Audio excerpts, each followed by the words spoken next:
Toby Rudolf, are you playing in the wrong era? Yeah, 1,000,000%. I would have loved to have gotten around without a mobile phone, cameras all around you all the time, being able to do whatever you wanted. Would have been fun. Do you think you'd be the same player in person?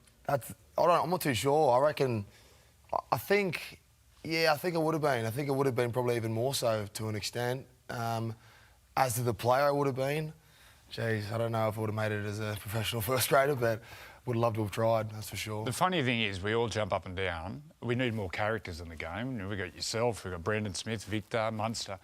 But when they do pipe up and say some funny things or honest, everyone jumps all over you. Imagine on social media, these players that get hammered. Yeah, but that's what happens on social media. Like people, the problem is the media now will quote someone on social media. That someone could be someone sitting in a dark room. There's some gronk. It could be just, it could be anyone. And they're happy to quote them in one of our major media outlets. Like it's crazy. I can't stand social media. I think it's a blight on society. And you're off the drink at the moment. I'm off the drink at the moment. How's that going? Extremely boring, Joey, thanks for asking. Yeah. How long?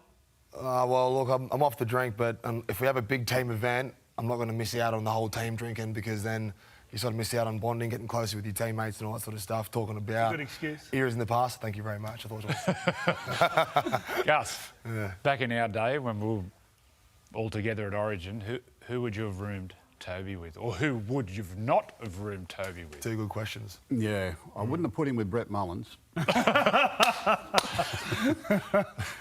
Yeah, I go back before you blokes, even in the 70s and 80s. We all had jobs.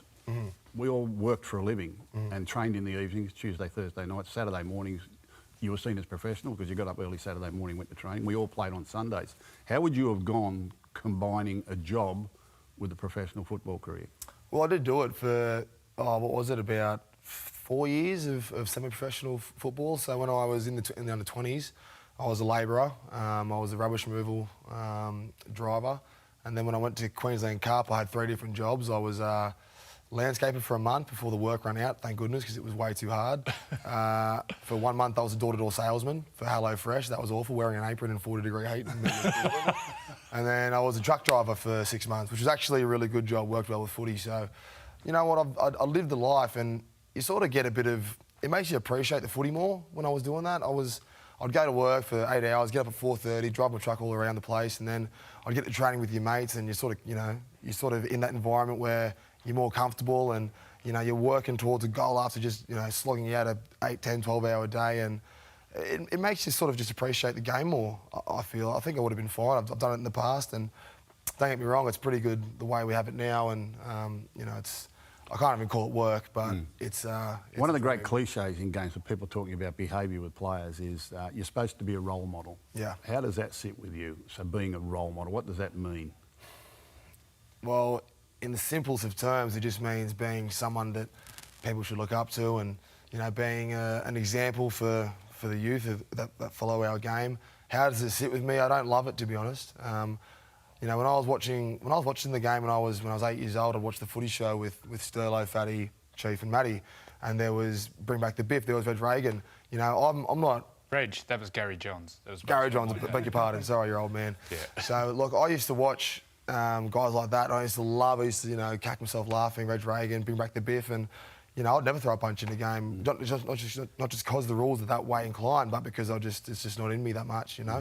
So you can sort of be who you want without having to be a perfect role model. Kids will watch you and emulate you in certain ways, but it's down to parenting more than anything. I mean, we're not raising kids here as a game. Yeah, no, exactly. We're not raising kids, and I say there's a difference between a hero and a role model. When I was young, footballers were my heroes. I loved the footballers of the day, the gun footballers of the day. My role model was my father.